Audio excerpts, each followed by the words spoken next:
Hey y'all, it's another double dose episode of Steph and Cat Talk Wow, where people try to outsmart the WoW World Champion, the Beast, and try to stake their claim to tag team victories. This is Steph and Cat Talk Wow.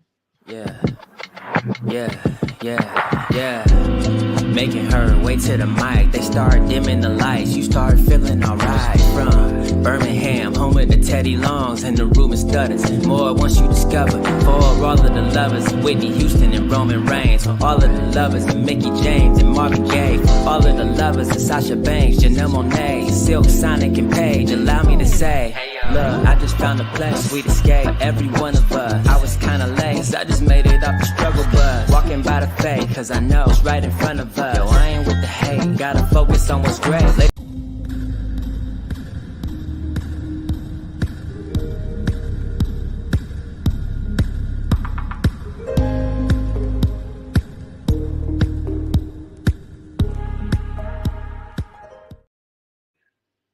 Hey y'all, welcome to a new episode of Steph and Cat Talk Wow, the best WoW superheroes post show in the entire planet. We are here on this Friday evening to give you the latest and greatest of what's going on the hottest all women's wrestling TV show on like in forever. I lost my train of thought right there. But of course, I'm your girl Stephanie Hardy, host and creator of the Hardy Wrestling Podcast, contributing writer for Daily DDT, and color commentator featured on the Belladonna Division, Battle Club Pro, Black Girl Magic 2022, Spartan Wrestling, and soon to be Black Girls Wrestle in September. Stay tuned for that. But of course, I'm not alone. I am with my fabulous tag team partner who is wearing a ball cap with a very beautiful symbol on it. Not sure what it is, but it's cute. She is the creator of In Cat We Trust. She is a contributing writer for Daily DDT as well as an author and creator of the Women of Color in Wrestling panel and a super mom. She is Katrina Blake. How are you, Kat? Hey, I am fine. This is actually Guardians of the Galaxy, Marvel. It's a hat I got from an event I did, I think, year and a half ago, and so I'm finally wearing it. So, but I am well, very tired. It's been I feel like I'm always tired, but happy to be here. Yeah, okay. See, Guardians of the Galaxy, that kind of makes sense, but I just know, just looking at it, it looks like a bird or something like a peacock, but it's just really unique looking. So it's cute. Thanks. Regardless. Yeah, I love Marvel merch. Like they seem to have like the best designers on hand whenever there's something coming out and their merch is just everywhere and their stuff is just always cute. So I love it. So, um I would say, what do you want to talk about? But we're here to talk about WoW. But yet, so much has been going on in wrestling, in women's wrestling as a whole. New signees have been going off and doing their new things. People have been beating people with shoes and all of the above. People have been falling off of ladders and into tables. I witnessed that one firsthand. It's been a crazy week in the world of women's wrestling, but it's still a blessed week all the same. So, Kat, what would you say has been your favorite part of women's wrestling in this past week? I really loved the Money in the Bank women's match. I thought, the guys was cool, and there's no shade to them, but I thought the women really did their thing. Really awesome moments. Was I a little bit mad at the winner? Yes. I was like, Trinity! I was hoping for Trinity, just semi biased. I was hoping for Trinity, but otherwise, I think it was a fantastic match. That's probably was the highlight for me. I want to say, like, there was other like moments, but that I thought they really did deliver there, and so it was really good to see. Yeah, I would say that those are definitely like valid favorites because like I mentioned earlier, I was available firsthand for that ladder match because I was there as media for the Hardy Wrestling podcast. So I did get to see that ladder match and it was absolutely spectacular. Just all of the moves that they were pulling off and just all of the craziness that was happening You mentioned Naomi slash Trinity and just her athleticism being on display as a whole. Like she was amazing in the match. But yeah, Miss Tiffany Stratton, friend of the pod now, witnessed the got the briefcase, and congrats to her. But I will also say another favorite part, another highlight from this past week that I had was also the match between Kalani Jordan and Sol Ruka for the NXT Women's North American title. That match was beautiful. I loved every inch of it with these women that are just so equally talented in gymnastics and all of the above, but also learning and showing what they've learned from the performance center since they've started wrestling. It was just a beautiful display. And then those two women being black women as well, just watching that excellence, take place was just amazing too. And yeah, I really loved Mariah May finally turning on Tony Storm after winning the women's Owen Hart Cup Wednesday. That was incredible too. So there's just been so many blessings in the world of women's wrestling that's been going on. But we're here to talk about WoW specifically because they've had some blessings going on too. This is a double dose episode, which means we will be talking about the last two episodes that aired for WoW. The first one being Outsmarting the Champion, and the other one is Twin Turmoil. So, in this first episode, we had a new intro that aired on this episode. But the match, well, not the match, but the episode itself started with a tag team match with top tier, a 6 woman tag team match with top tier going up against the Dojo Defenders and Sierra Breeze. Now, of course, the Dojo Defenders are Tara Strike and Kara Kai, and they dress up in black and white. And you have Sierra Breeze, who is from the Bahamas, who just made her debut a couple of weeks ago against Penelope Pink. And you have top tier, who is just out here trying to dominate everybody. Um, and what's so funny is this match started with Sierra Breeze dancing instead of checking her pulse with Gloria Glitter. And Gloria did not like that. So she basically just went just hard on Sierra Breeze with a lot of her toughness on display. And then Kara was able to tag in and light up Coach Campanelli with kicks and a Hurricanrana. Like this match was very high octane and very energetic. Just lots, and then you had the chemistry of top tier being on full display throughout the match.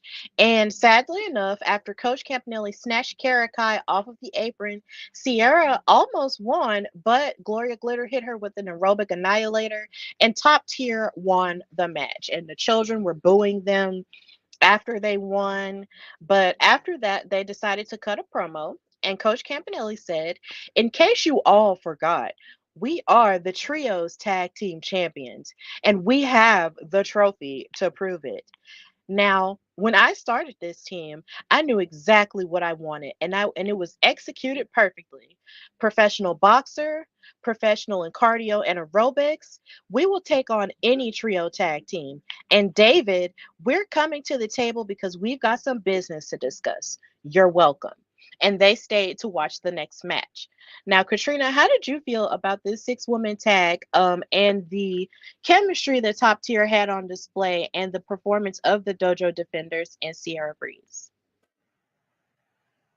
I thought considering that Ciara worked really well with the defenders, honestly, especially for this is her second match, I believe, in WoW, and this is the first time she tagged with them, and so I do think considering she worked really well with them. With that being said, top tier has been together for some time now, and even in light of when I spoke to Crush and Coach Campanelli a few days ago, it was kind of alluded that, the ladies of top tier is basically following whatever Coach Campanelli says, whatever her playbook is, they're going off of that. And I think that, helped towards their win. Honestly, I do feel like they do have the chemistry there. And I said this to them as well. The three of them are very different in stuff of how they wrestle. Very different of what you can get from the three of them on top of whatever aspects that makes them, I guess, work as a team. And I think it helped in this regard. I was sad because, I don't particularly like how they're doing things. It seems a very vast difference from how we saw Crush in the beginning. and how we saw even Coach, like, I mean, know Coach Campanelli kind of was iffy with me in regards to how she did things sometimes, where I felt like she was a bit mean about how she went about things. Um, I even said, like, when they lost the tag belts, her and Randy, I was actually a little bit, we were upset about that, like, we was like, wait a minute, like, we were upset, and so to see us from going, for me at least, from being like upset that they lost the tag title to now I'm like, I really like how y'all running right now, like, it's unfortunate. And so I do feel the boos were rightful boos, but it did make sense in regards to they're just on a different place right now as far as how they are moving as a unit. And it helped them in the long run. Good match though, but I'm still like, oh, you girls, hurts. Yeah, the interview that you did with Coach Campanelli and Crush was really good. So if you have not watched that already on NCAT We Trust YouTube channel, please go on there and watch it. I did share a clip from it on our social media pages, well, at least on mine anyway. But please go on there and watch it because it was such a good interview. But yeah, you do kind of not. It does kind of sour their rise when you see, what their motivations are and just how it just turned into something just really negative. And I definitely understand that because you have this team that's just so, varied in all of their talents, but yet the motivation behind why they're doing it is just so mean a lot of the time. And it's just so much aggression behind it, and it does kind of make you sad a little bit, but at the same time it's a system that clearly is working because you're fighting against these new WoW superheroes, who are fresh, who haven't teamed together before, but at the same time they still have a lot to prove, but yet you're a working machine and you're able to get the job done in that way.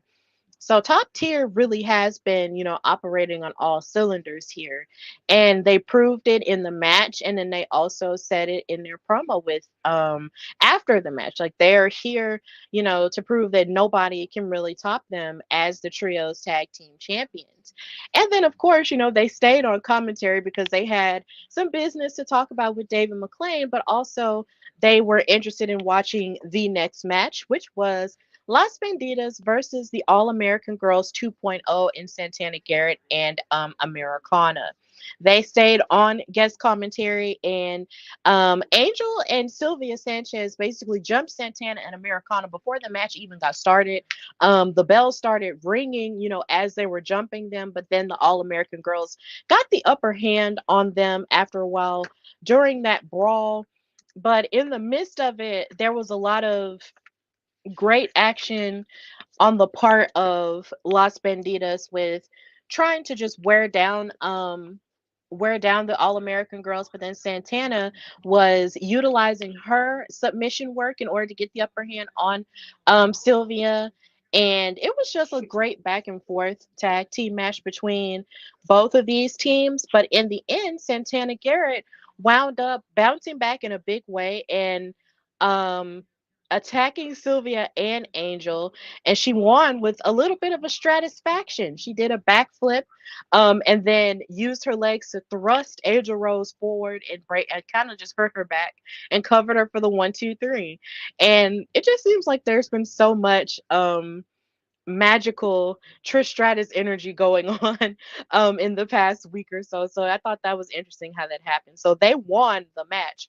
But top tier, after being on commentary and talking about how they came together as a team after being questioned by David and Nigel, proceeded to attack the All American Girls, but Ariel Sky came to their rescue and attacked all three members of top tier with that bucket of water that she used to carry for them.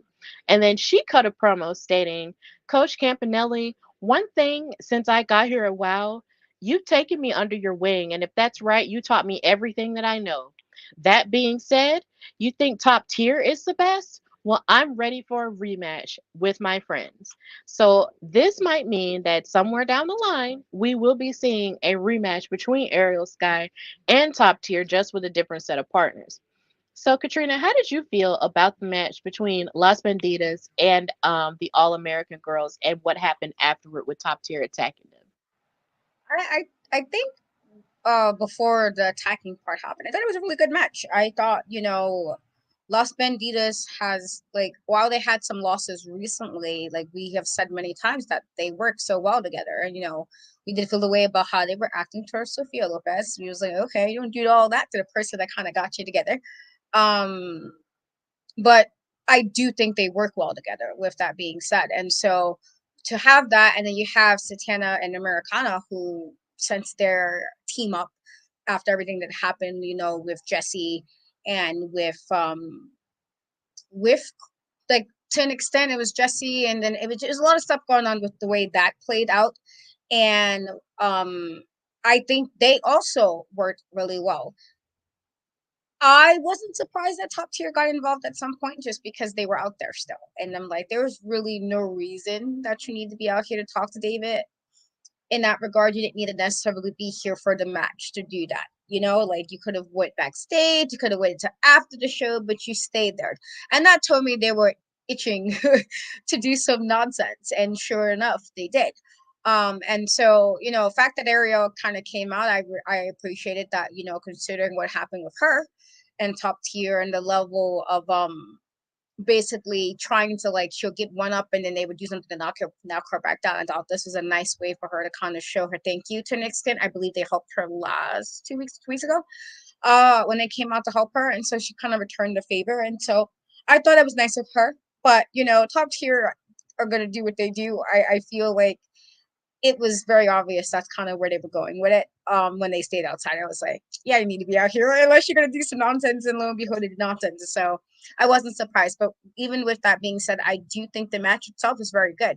And I thought, like, you know, I always like when you kind of see somebody you might not have seen like a week or two, and then you kind of like, well, this is why they're kind of on the roster. It's always good to kind of see that, like a little reminder, not that you forget, but you know what I mean, like, just like, oh, see, and this is what they could do, and this is always nice to see. And so I thought both ladies, both groups, tag teams did well. It's just unfortunate that what could have been a good win wind up going the way it did, because of Top Tier having to kind of interject themselves in the situation with the All American girls. Yeah, it was a pretty good back and forth. And here again, Las Banditas, is still out here trying to prove that they can get victories on their own without Sofia Lopez, since they've, severed ties with her. And it was really good to see that happen, but then to also see the All American girls, sort of bounce back after being embroiled in a feud with Grits and Glam for such a long period of time. To see them fight another tag team was really refreshing for my eyes to see, and I was just really happy to see them get the win. But the thing about Top Tier is, it's like they're looking to punish anybody that's trying to help. Um Ariel Sky, or trying to be on her side. But my thing is, it's like, why would you just want her to be isolated and be alone? Like, she already got free from you guys. Like, why is it that you guys just continue to bully her and continue to make it seem like, oh, well, you're not this and you're not that, so we're just going to keep attacking everybody that tries to be your friend? That's something that irritates me that Top Tier keeps doing.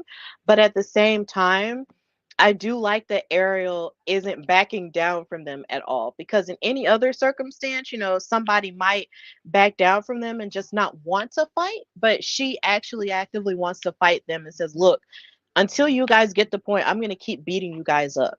It's almost like she's the Kevin Owens of WoW at this point. How Kevin Owens just always finds himself in the crosshairs of the bloodline, no matter what iteration.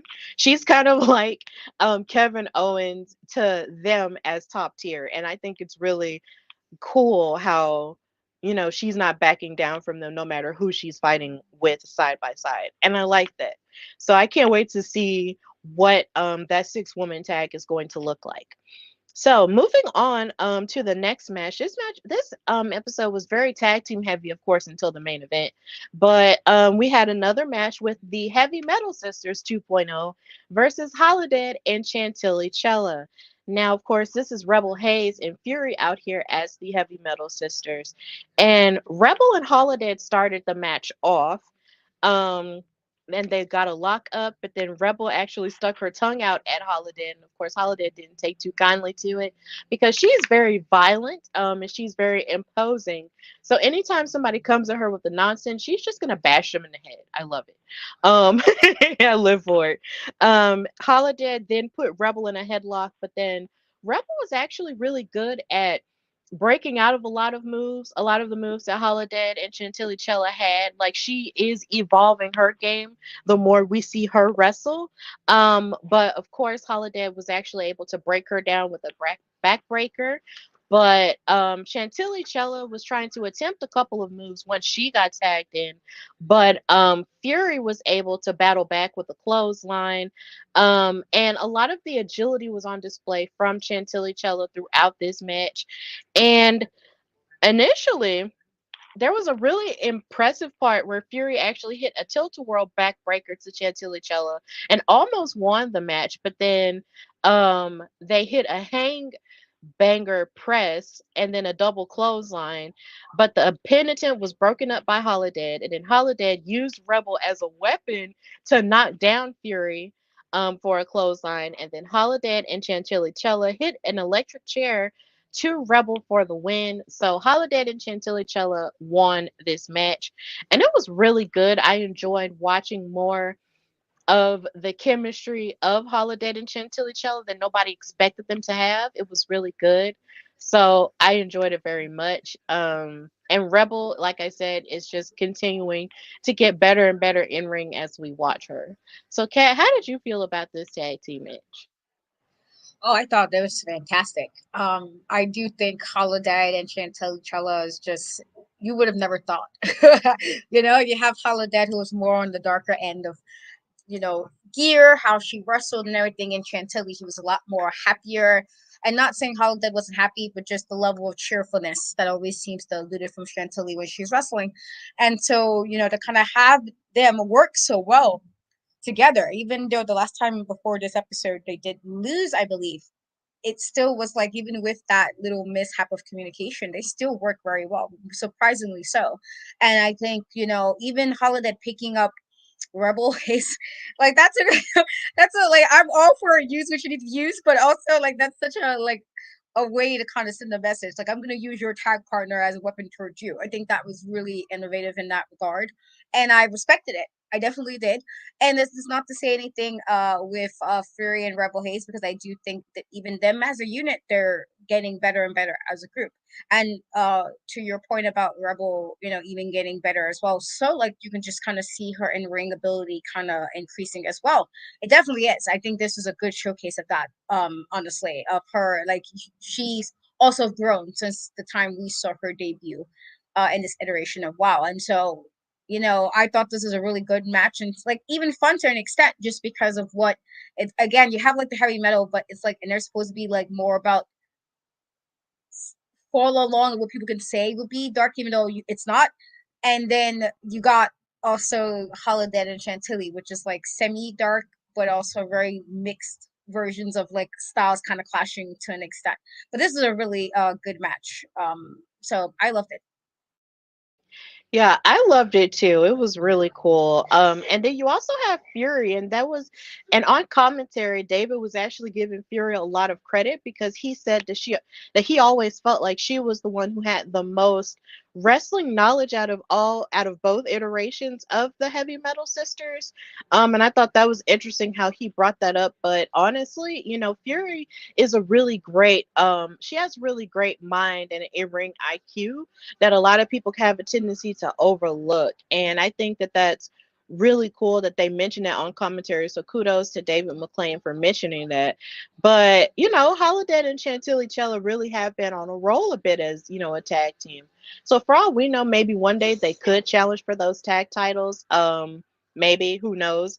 But either way, I would be interested to see how they would battle against the Mother Truckers at some point.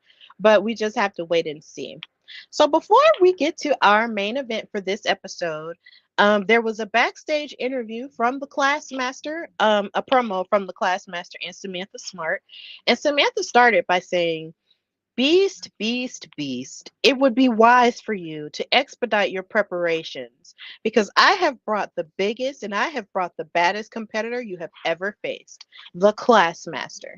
And then Classmaster said, it'll be so great when they name me the wrestler in the top wrestler in the class of WoW, and that'll happen tonight after I finish you, Beast.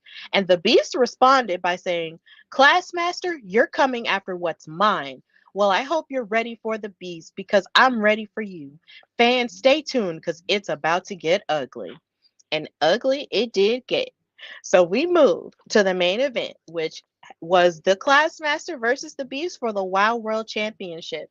And I believe this is the very first time we have seen anybody from Team IQ Superior fight for the WoW World title, I believe. Maybe. If I'm having a brain glitch, please don't hesitate to tell me, but I really believe this might be the first time we've seen that.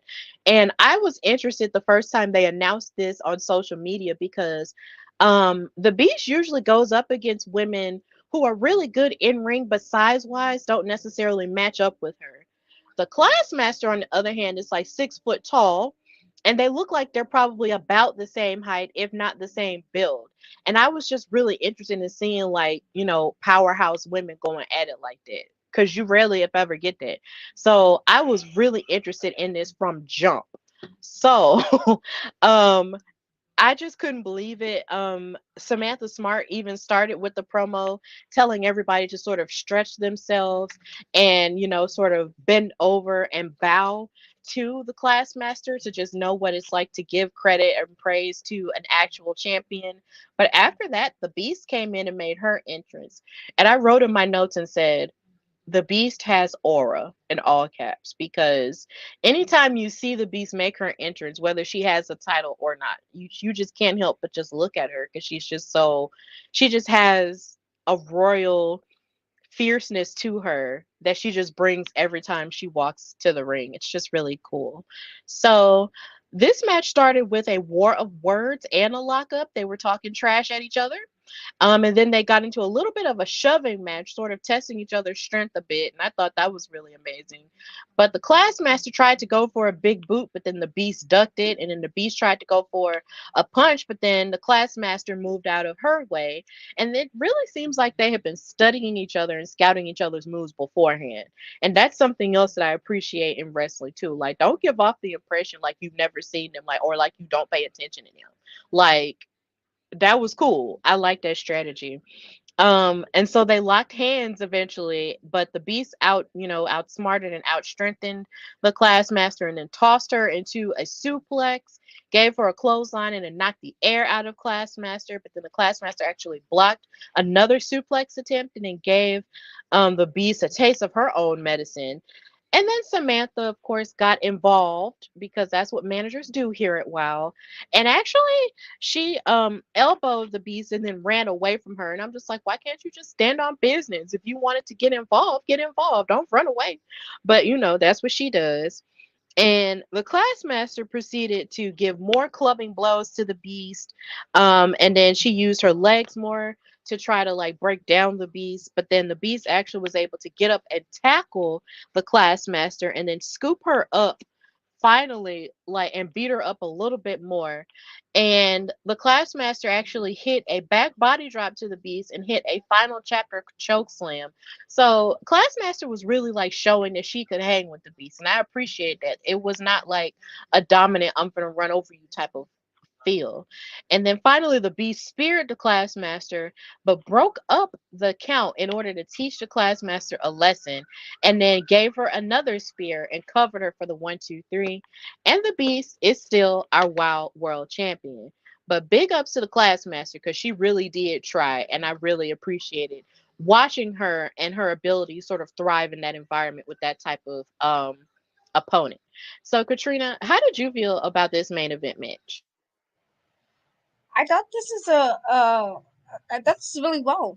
Honestly, you mentioned as far as like the Beast not being able to not necessarily going against an opponent that might have been height wise to the detriment of Classmaster. She won against Vicky Lynn, and Vicky Lynn was supposed to be the powerhouse machine of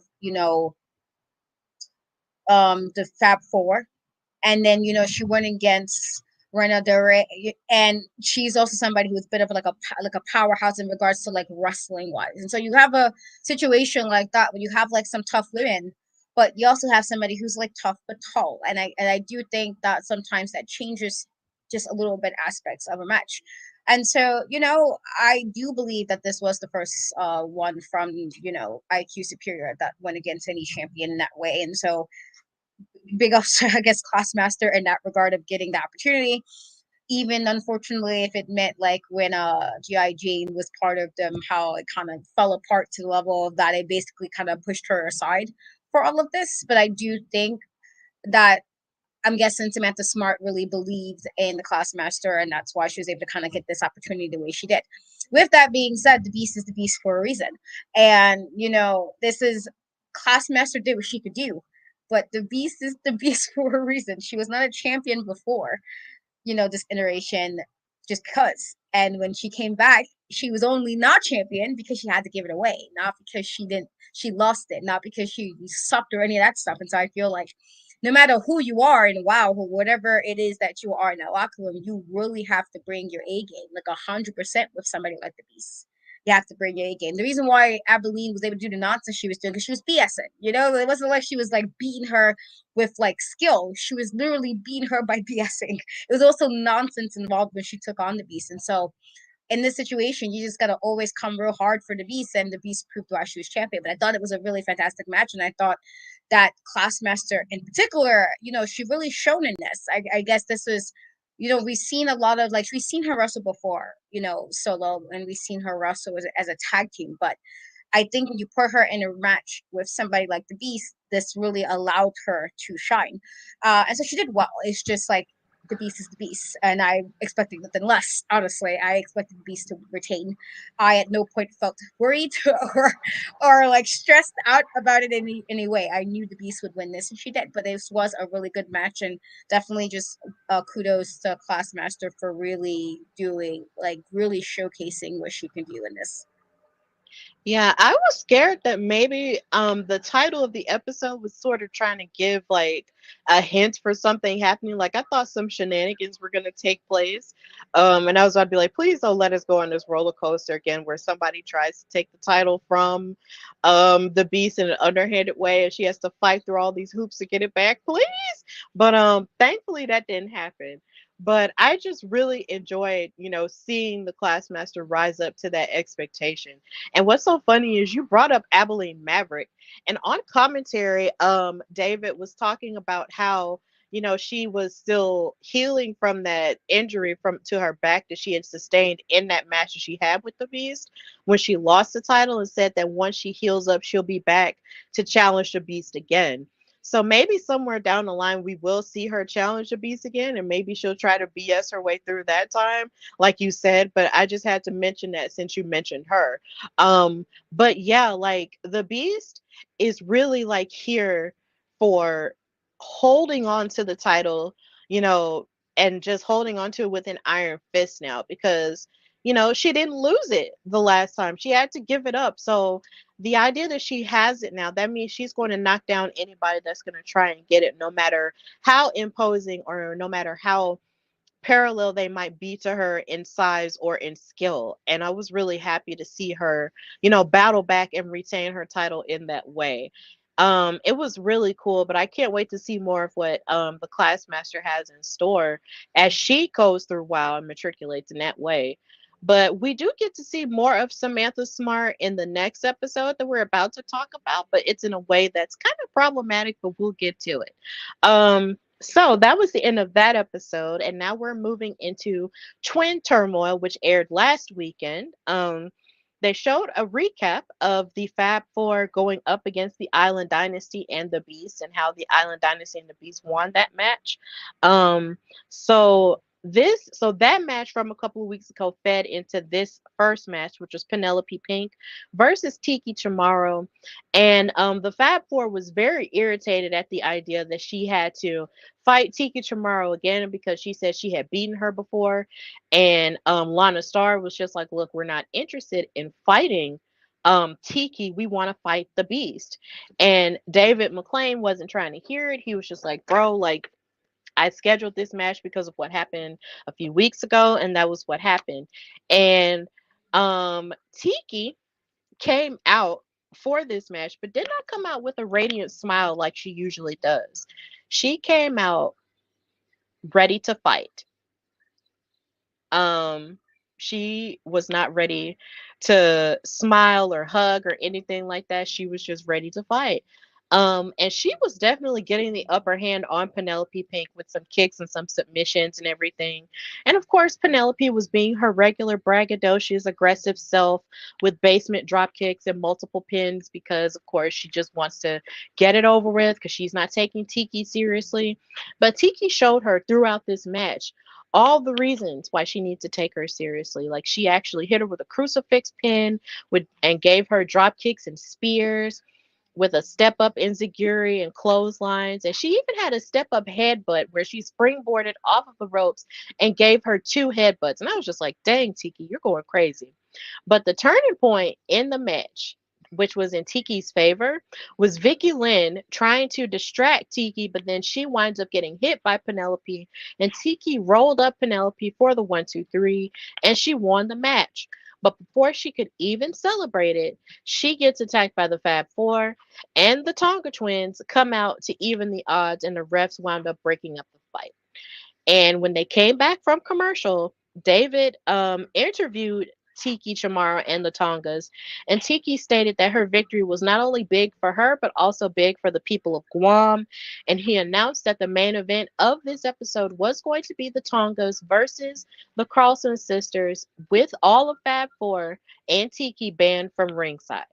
And one of the Tonga twins actually said they were ready to knock down some Barbies off of the shelf. So, Kat, how did you feel about the match between Tiki and Penelope and what happened afterward?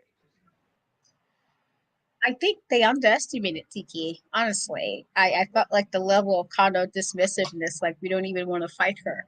Like I want the champion. So I feel like a lot of what they have is definitely audacity. I don't know how you guys think you go automatically to the beast. That's not how this works. You can't go from like, oh, we think this is how. In that case, everybody can say what they want and get everything they want. If that's the way it works, everybody will be very happy if we could just decide this is what we want and we're gonna get it, and that's just whatever you just. And so I think they went in literally just kind of dismissing Tiki. And so I like that Tiki came out definitely more serious, and not to say she shouldn't be her sweet self. I think she should. But I do think that this was the exact attitude to have when you have to deal with somebody from the Fab Four, is because the level of, they think that they're beneath, your belief beneath them. And so the fact that Tiki pulled the win on Penelope, and I don't even like roll up. I say this up to I hate roll up pins. Like I really don't like roll up pin, but I felt like in this regard, even the fact that it was done in that way, I felt like this was like an aha to the Fab Four. You guys underestimated Tiki and didn't take her seriously, and look what happened.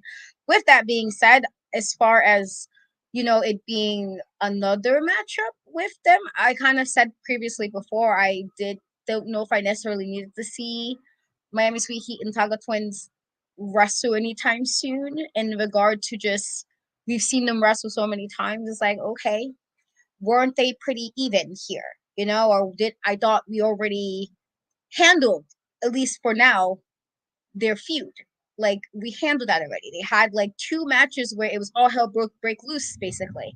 Why are we getting this again? And so I did not necessarily understand that aspect of it, but I do think the fact that they had it where there was barment on ringside, meaning that this is what it's going to be, no nonsense, no shenanigans. I thought that was a good step, just because we do know Fab Four is always involving themselves in stuff when they're not in the match. So I thought that was a smart choice, but I was just like, I mean, okay, because we didn't necessarily need this match again. But I figured that the title of the match was going to be them, as those there are the set of twins there, or at least one. They were there previously, one, and the others are still there. And so I figured it was something with them because it was Twin Turmoil for the title of this episode. But it's one of those things where we didn't really need it necessarily. Not that you don't want to see the girls wrestle. It's not that. I just mean in regards to the feud between the two, it wasn't necessarily needed in that regard to be like the main event, because there's still all the tag teams there. They're still, and I felt like they literally did have the feud. I thought, at least, I felt like they did end it at that moment, that we didn't need to rehash it just yet again. But what can you say? I still love the girls, and four of them. It's just, as a fan, I'm like, Jesus, all right, like, can we don't need to keep rehashing. They gave us, they let it all out for us in the ring the last two times they went, had matches. We didn't necessarily need it to be rehashed this soon. That's all. I understand. That's a very valid point. Even though they did have, that match between all of them, a couple weeks ago, which they did recap on this episode, I could definitely get how you could probably feel some fatigue because we have seen them fight so many times. But I honestly feel like how some, promotions just have that one great rivalry that just keeps popping back up no matter how much space you take from it. I low key feel like that was sort of what theirs is, sisters. You have twins versus twins. And I didn't necessarily feel that way, but I can definitely understand how someone else could and how you could feel that way because we've seen them fight quite a lot. Um so I didn't necessarily have an issue with it because I knew it was going to be a good tag match regardless. But I was okay with it, but at the same time, it was just I'm glad that the Tongas really just had Tiki's back because it's like there's only so many times the Fab Four can utilize everybody in their group to get the upper hand on somebody, and then the other person just keeps losing, and that's just it. Like I'm glad that they were actually by their side, and even with the Fab Four messing up this time because you had Vicky who was trying to interfere on Penelope's behalf, but then Penelope somehow wound up ruining it, and that wound up, getting in their way. That's the second big miscommunication that they've had, since they've been together. And I just think that's something that they're gonna have to address somewhere down the line. But either way, I was glad that Tiki got the win and that she could, have a means of celebration once the odds were even. So that was pretty okay for me. So, match number 2 was Ice Cold versus Little J Boogie. And something that they did mention on commentary was that Ice Cold used to be a weightlifter along with her being a diver and a swimmer, and that she was a Division 1 athlete. And that was something about her that I definitely did not know, which basically means that she's stronger than we expect her to be. And I think that that's really cool. So, Ice Cold had this really impressive part of this match where she actually stepped on Lil J Boogie's foot and tripped her up into a wrist submission. And I was just like, Miss Ma'am, what are you doing? Ice Cold is another person who keeps showing out every other week too. Like her abilities are definitely getting better and better as well. Um, and then she reversed Lil J Boogie's head scissors into a Boston crab. And I'm just like, Ice Cold, girl, what are you doing? Like, how are you getting so much smoother and so much better with your transitions? It was just really insane. And then there was a point where Little J Boogie actually danced after doing a hip toss to Ice Cold, but then she wound up getting kicked. And another story that they kept telling was sort of like Lil J Boogie's inexperience in the ring and how sometimes she'll prematurely celebrate before the match was even over or after she hit a move or something like that. Um, and weirdly on commentary, they were saying, oh, well, that's a rookie mistake and that's a da da da. And I'm just like, I understand that you two might know something about wrestling or whatever, but don't make it seem like, she's just this rank stranger to wrestling or making it seem like she's just, like she just doesn't know anything about wrestling. Like, don't mansplain it to her. Like, relax. Like, chill out. But either way, Lil J Boogie was able to bounce back with a flying leg drop, and she wound up winning the match. So she won this singles match, and she got to break dance in her victory. So that was really cool. This was a really great match for both women, but I was definitely impressed with Ice Cold. So, Kat, how did you feel about the performance of both of these women here? Yeah, I'm with you on that. It's nice to see Little J Boogie after leaving, BK Rhythm and Gigi. Kind of seeing her like kind of go off on her own and thrive. Do I still think that I don't know how she kind of missed the signs of what kind of ladies they were? Yes, most definitely. But it's nice that she's kind of finding her footing as a singles competitor, and she's been doing that. And so I thought, Ice Cold, I felt like we've been saying she's really just been on it this season. I feel like, we've said before in the beginning, we wasn't sure, where exactly she stood and just even knowing herself as her character there. And not in like a negative way, just like we wasn't sure where she kind of fit in just yet. Like we knew what the beast was, we knew what the Fab Four was, we just knew. But with her, we wasn't sure. And I feel like when she joined Exile, she really put like it really just lit something under her. Like she's really been trying to prove this. And I think every time we've actually seen her wrestle by herself, she's always just super amazing. Like it's always like, oh man, look, okay, Ice Cold, all right. She came back with the short haircut and she's just been thriving, and so I think, this is just again kudos to her for even showcasing more of what she can do. She has her own stuff outside of wrestling, and I think she's definitely incorporating some of that in what she's doing in ring. So I think she's just been very impressive. But Little J Boogie also kudos for the win, and finding your way on this new journey of a single competitor and well.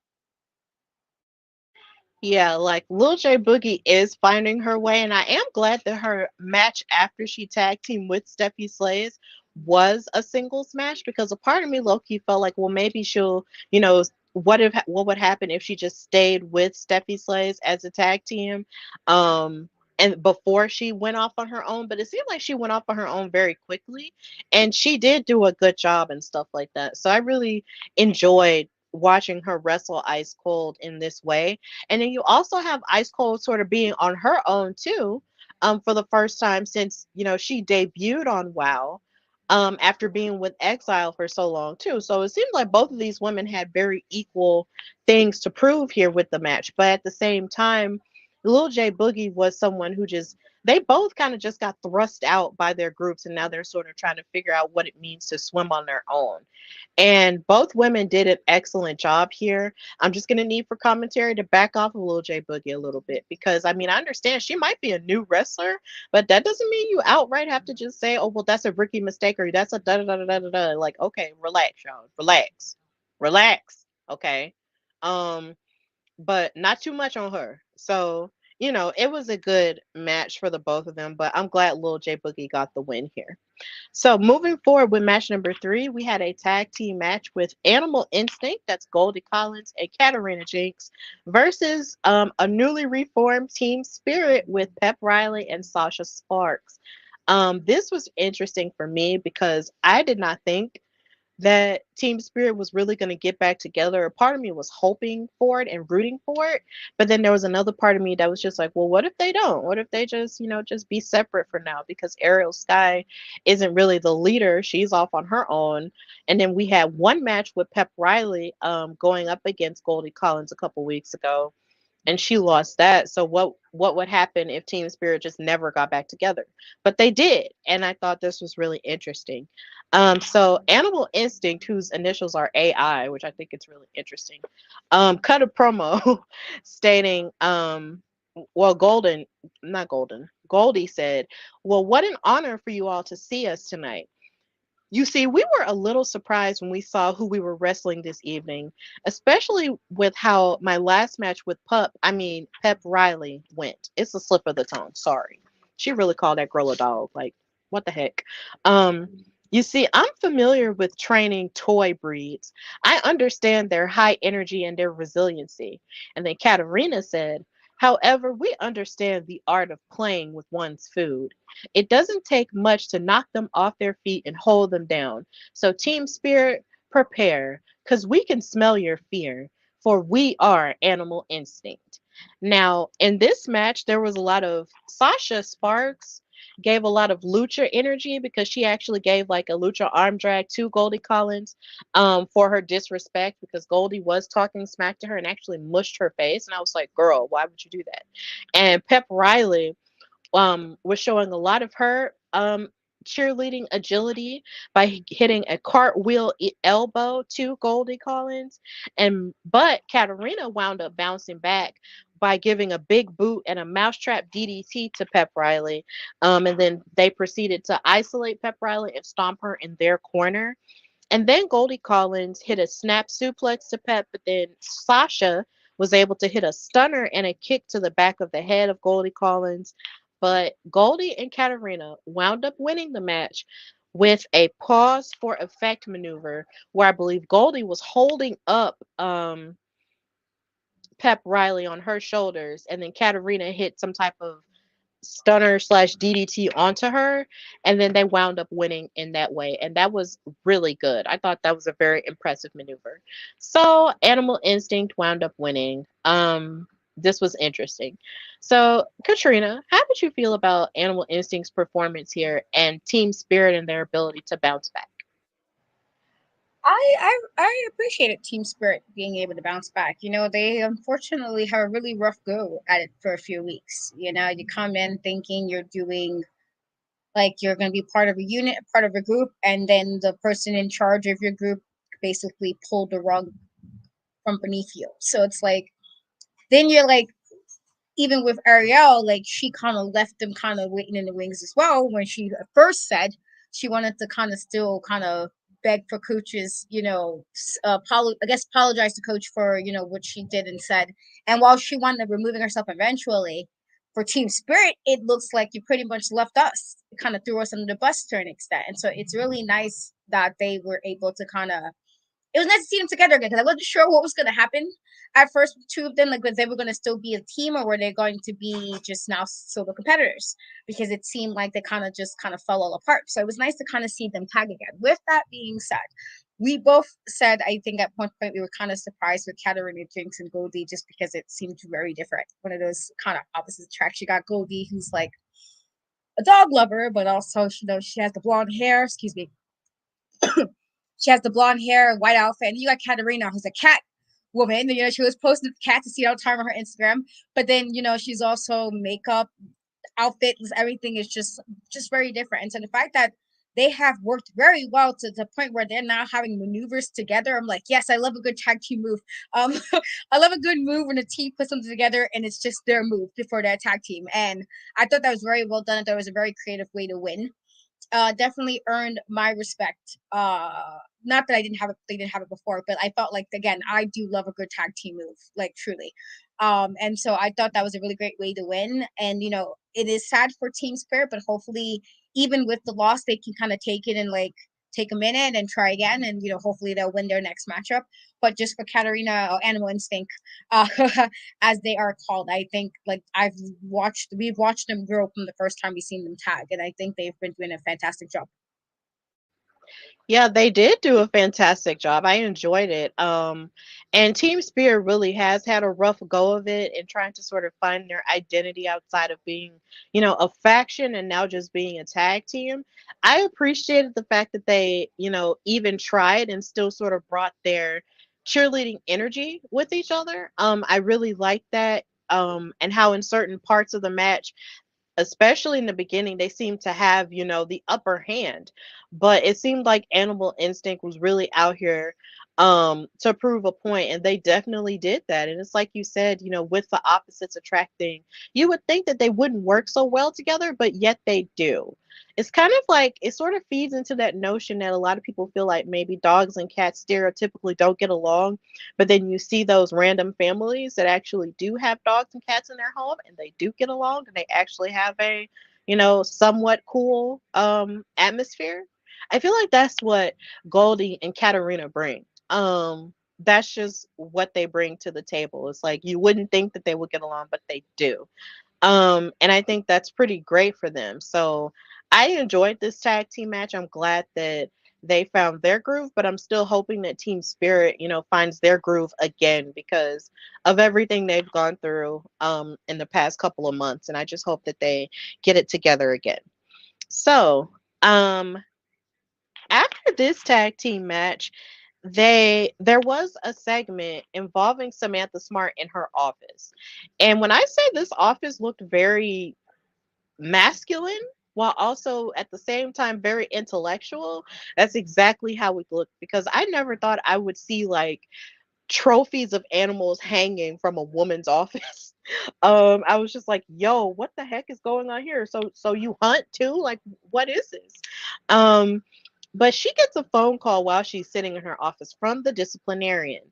And she, in this phone call, is sort of berating the disciplinarian for her angry attitude and how it's possibly eroding the foundation of IQ Superior.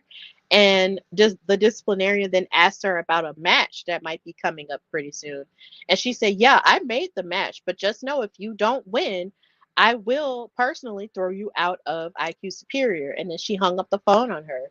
And her talking about her attitude and her anger kind of, harkens back to the very first season of this iteration of WoW, where she was sort of helping the disciplinarian sort of get her anger under control. But it was just like the stuff she was saying to her about it was felt very uneasy to me. And I don't know, actually, I'm just gonna like it just didn't make me feel really good at all. But Katrina, how did you feel about this segment involving these stakes that Samantha Smart is now putting on the disciplinarian? I think that's not necessarily the smart thing to do. I think Samantha is like, yes, she has brains. Well, I guess why their team is called, IQ Superior, but she's forgetting that both of those ladies are, those are big girls. In regards to like, if they really wanted to knock her out, I bet they probably could. I think she's getting a little like she got the week prior Classmaster was able to have a match with the Beast, and I think she's getting a little bit beside herself now. I feel like she's probably like, oh well, one of my team members got to this, so you have to be here. And a good leader will try to make both members of the team or people part of your unit, making sure both of them get to the place they need to be to so they can thrive. If you're like getting one in one space but also kind of being kind of mean to the other or being rude to the other, how can you expect the team to do well if you're kind of semi bashing one but kind of praising the other? And I feel like you don't do stuff like that. I feel like that's an easy way to cause team discord. That's literally what happened with Exile. That's exactly what happened with, Genesis had an idea she thought worked better, and in turn, she wasn't really nice to the other members. She wasn't nice to Exodus, and she wasn't nice to Ice Cold. And look what happened. It fell apart. And so I feel like you cannot do that if you're trying to make if you want your team to hit a certain goal in WoW, this is probably not the way to do it. And so I have something is telling me that if she keeps it up, she might be down to just one person in her group, and it's going to be Classmaster. So she seems to be all up under her in that regard, in the kind of way than she is, as you saw what she did to G.I. Jane, and she like basically made it where she had them fight for the leader role, and then she wanted, and now look what you're doing now. It says you're not really doing well in the leader aspect here. As much crap as we said about Lana Star, she ain't do that to her team. Like, she's always about the group as a whole. We're all great, that kind of thing. And she doesn't really put them against each other. And I think in that regard, maybe Samantha Smart can learn a little thing or two from Lana in regards of trying not to maybe have one of your members feel like this, just not with the group. I feel like that was just not the way to do it. It wasn't the way to do it. Like that irritated me because I'm just like, okay, yeah, the Classmaster did have this world title opportunity, but she did lose. And my thing is, if she lost, and how come you're not pointing some of that aggression and some of that, critique onto her and you're shifting it to someone else? Like that's something else that's unfair that I don't like about it. Yeah, the disciplinarian might not have had that opportunity, But my thing is, at least she didn't have the opportunity and lose it. That's not to say that you should be mean, just because the classmaster lost that opportunity. But at the same time, the least you could do is point some of that, critique towards the classmaster and not try to make it seem like one member is better than the other just because of that opportunity. Like, that makes no sense. And why does it seem like Samantha Smart has a tendency to go harder on the black members of IQ Superior, the black female members? And that's not to say that there haven't been other members of other colors, because of course the classmaster is relatively new, but it seems like she has all of this aggression and all of this jealousy towards GI Jane, and all of this anger towards um the disciplinarian, and it's like she wants to control them so bad, and it's just like, no. What if the one quality that you're trying to tell the disciplinarian not to have is the one thing that could actually propel her to success? It's kind of like Captain Marvel, and how when she was with the Kree Warriors and how they kept trying to tell her to control your emotions and all this other stuff because it doesn't suit you. You need to learn how to fight, your enemies with no emotion, but her emotions is actually what unleashed her greatest power. I really feel like the disciplinarian really needs to have that moment, and her and Samantha Smart might have become the Jesus moment because of it. And I hope that she does, because Miss Ma'am, you using all this pointed language and talking about my anger and my aggression and how it needs to be in control in 2024 is not working. It's not working. I didn't like it. It did not make me feel comfortable at all. We've got to stop policing people's emotions, and especially policing black women's emotions. Like, it just doesn't make sense. I don't like it.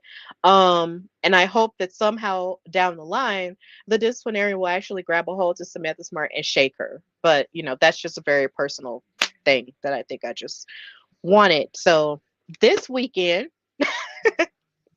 they're announcing they announced that there's going to be another tag team heavy episode with the in ring debut of Roxy Fierce with her sister Foxy Fierce. And then we're going to see the Dojo Defenders and the Brat Pack in action as well. So that's going to be cool. I look forward to watching this weekend's episode, and of course, coming back here and talking about it with Kat. So it's going to be cool. So the main event was Miami Sweet Heat, the Carlson twins versus the Tonga twins. And all of the Fab Four girls, I guess, really didn't get the hint because they came out with the Carlsons anyway. And David McClain actually had to get up from his chair and tell them, no, y'all need to get to the back because I told y'all are banned. And they were angry about it, but they still left anyway. And they were just really angry about it. But the match wound up, continuing the way that it was supposed to because they left. And something that I did enjoy about this match was watching Lindsay and Lori attack the Tongas little by little, um in terms of not just their strength, but then just sort of attacking their legs as well. I really appreciated that because it just shows that they had a strategy, and not just trying to like beat them up or just run them over. Like, they were trying to knock them down piece by piece in order to get the upper hand in that match, and it was very strategic and very calculated, and I appreciated that. But it's kind of hard either way, no matter what your strategy is, to knock down Kona and Chaos slash Ashley and Stephanie. You just can't do it. um because these women are powerful no matter what. And when Ashley and Stephanie actually lifted up um the Carlson sisters and gave them, a double suplex, and just all kinds of different moves that just displayed their power. It was just like, yeah, this is why I love the Tonga twins. This is why I love them. And after they hit their double suplex, they also hit a double hip attack, but one of the twins wound up attacking Ben Scheinberg, the referee, and he wound up passing out after getting smashed. And then the Fab Four came running back to attack the Tonga twins, but Tiki Chamorro bookended this episode by coming out with a kendo stick and attacking all of the Fab Four and having the Tonga Twins' back. And it was announced that the Tonga Twins won this match by disqualification, even though there was no referee at that point. And that's how the episode ended. The Island Dynasty stood tall and just was really cool. So, Katrina, how did you feel about this? renewed rivalry and just the strategy that the Carlson twins had for Ashley and Stephanie. Yeah. As I did say, before the match, I did think it was just one of those like, did we necessarily need it again this soon? And this is not even any to any of them. It just for me, it was just like we literally supposedly had what was supposed to be the finale for a bit, you know. And so to kind of have it, kind of reunited, if you will, I guess in part you can be like, all right, this is one of those feuds that will never end. You got that the never ending feud with like so many people. You think like 10, 20 years, and then like this is the one feud. They always had this one feud with this one person. They might have had other feuds, but it's this one main feud that was there, like the highlight of, I guess, the relationship between the two teams. And so in that regard, I was like, okay, this is what it is, so you accept that now. But I do think that, first of all, I don't know how they was able to not like follow directions if you guys were told not to come down. So this is what my issue is always with the Fab Four, because I feel like they think rules do not apply to them. They do whatever they want to do and then seem shocked and surprised if it don't work out the way they wanted to. It's like y'all had one rule. It was one, you had one thing to follow. You just had one job. Stay in the back. It's not like, because I feel like in a sense you think Miami Heat can't handle themselves. It's always what that seems to me is like, we know they can. Why do you not allow them to do so? Let them do what they need to do. Why do you have to come out in some capacity in any form? Let them do what they do. I think they would know themselves better because they're twins, And so I feel like I don't know why they never listen in that regard. Why they gotta always come out? Why it had to even be said?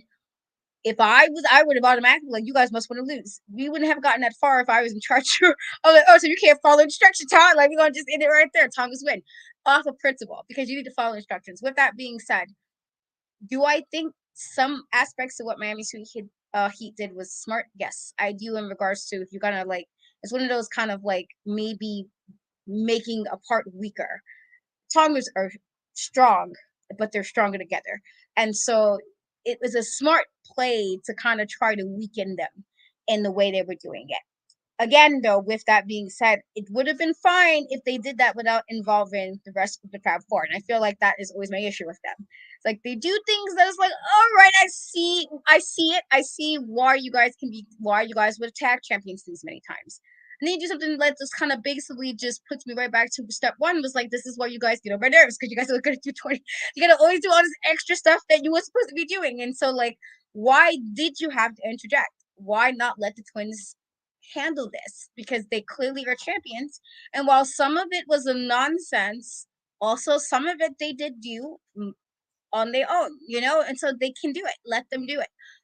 And so Tiki coming out with a kendo stick, and I always when I say a kendo stick, I always think of Steve Blackman, because that was my guy.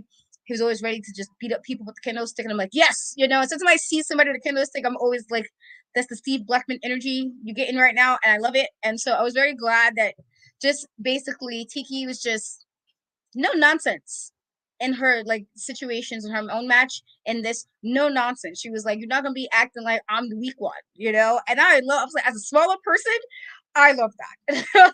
As a person who's probably a little bit more tinier than people she's around, or whatever the case may be, I truly appreciated that in that regard. I'm like, yes, you let them know who the boss is, and she did. And because of what they did, now Miami Heat has another loss on their record, because you guys couldn't follow one direction, which is stay behind backstage. Was a good main event, with that being said. But I do think that, much love to the Tongue as I say this, knowing that they're not there anymore. But it's in that regard, I feel like we're obviously getting to the last of their matches. If this wasn't the last one, I'm not sure. There. And so that's a little bit bittersweet in a way as well, because it's like this is maybe possibly one of their last matches in WoW. And that's unfortunate, though we get to see them, where they land next, and hopefully we get to do that live as well. But it's still kind of bittersweet, because they were, for us, we've been on the Tonga Twins in the very beginning. We've been on, on the Tonga Twin train from the very beginning. We was fans of them, and so it's very bittersweet as both of us kind of hosting the show, And oh man, like this is probably one of their last match, if not the last one, and that's kind of bittersweet. But also, I still like in the regard that they were able to kind of get a W, even if it's in a weird way, and that Tiki is definitely showcasing that while Island strong, and this is what they did, and I respect that. So good main event. Yeah, it was a good main event. Like, let me just say, a kendo stick is my favorite weapon. Like, I just love things you can just swing and then hit somebody with. Like, I love that. I love baseball bats. Like, those are just the things that I just love watching. Just people just get hit with. Like, I love people getting hit with. Gosh, what is that thing called? Like with crutches. Like I just love watching people get hit with stuff like that. And you're right. I wasn't gonna say it, but it was kind of bittersweet watching this match because a part of me low key felt like if they're fighting them again, like in any normal circumstance, sometimes when you're fighting a rival, um, that you've had for so long, it's low key giving that this is the last time. Like that's kind of how I felt about it, and I was just like, so is this gonna be the last time we see them, on the show, or are they gonna keep going, or until at some point we're just not gonna see them anymore? And it is sort of bittersweet in that regard. But at the same time, I do still enjoy watching them um on the show and everything that they taped previously before everything happened the way it did, because it just reminds you of why you fell in love with them in the first place. And we did love them from the beginning. It was love at first sight for the Tongas. So it was always, cool to watch their growth and to even watch them as champions in this way. So it does kind of suck in that way, but at the same time, I'm pretty sure they'll land somewhere that will be perfect for them. We're just manifesting that for them right now. And yeah, this match was really good, and the Carlsons really gave them what for. And it is kind of irritating to see the Fab Four continuing to, you know, push their way into things. And we send love to Vicky Lynn McCoy too, because she's not with them either. But at the same time, it just really sucks to see them always interjecting themselves where they don't have to. Because even before the Carlson twins hooked up with the Fab Four, they were still already a great tag team anyway. So it's just kind of like, why? Just why? And it's irritating. But of course, they continue to learn their lesson because Tiki beat them like they stole something with that kendo stick. And I appreciated it. So it was just a really dominant way to end that episode. I really liked it. And I just can't wait to see what's next on this weekend. So thank you guys so much for watching this show live on this other double dose episode of Steph and Cat Talk Wow. I know we're counter programming another amazing show. Um, but we just had to get on here and talk about, wow, from the past couple of weeks. Of course, if you want to watch any episode that you might have missed of this show, you can go on both of our YouTube channels and watch it there. And also watch our interviews that we do. Of course, Katrina has her most recent interview with Top Tiers, Coach Campanelli and Crush. So please check that out on her YouTube channel. And just continue to just watch and support WoW superheroes and women's wrestling as a whole, because it continues to grow. And no matter what promotion you watch, no matter what promotion you love to fan over or whatever, women's wrestling is growing. And we just have to continue to raise our voices for better opportunities, better titles, better storylines, and all of the above, so the world can continue to thrive for these girls and put their bodies on the line. So, Katrina, thank you so much for joining me, like you always do. And just tell everybody where they can find and follow you. You guys can find and follow me and Cat We Trust the Easy 3 in every place but YouTube, Facebook, and Twitch. And just again, make sure to check out the new interview I did with 2 out of 3 of the ladies of Top Tier. Awesome sauce. And know that you can follow me, your girl Stephanie Hardy, on Instagram and Twitter/X at Queen Steph Hardy. Listen to the Hardy Wrestling Podcast everywhere you get your audio podcasts, and subscribe to the YouTube channel. The YouTube channel got more subscribers from this past week. So I'm really grateful for that. And also check out all of my latest interviews that I did for Money in the Bank Media Day with Tiffany Stratton, the new Miss Money in the Bank, Carmelo Hayes, who participated in the men's Money in the Bank match and did a stellar job, as well as a Q&A with Chelsea Green, as well as LA Knight. Please check those out. The viewerships are going up for that, and I'm so happy and thrilled to have had that opportunity.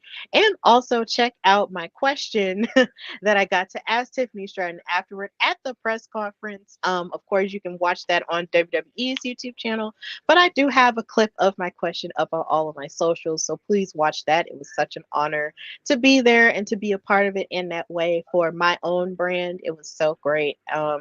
And it was such a blessing. So please check that out. I might be recording a new episode of HWP on Sunday so I can talk about everything that happened along with everything that happened in wrestling this week because it's a lot. Um, and of course, be on the lookout for any new articles that I might be writing for Daily DDT because I really got inspired to do more work from my trip. So please be on the lookout for that stuff as well. So, of course, thank you guys so much for joining us for Steph and Cat Talk Wow. Have a fabulous weekend and be safe and love on women's wrestling. Bye, y'all.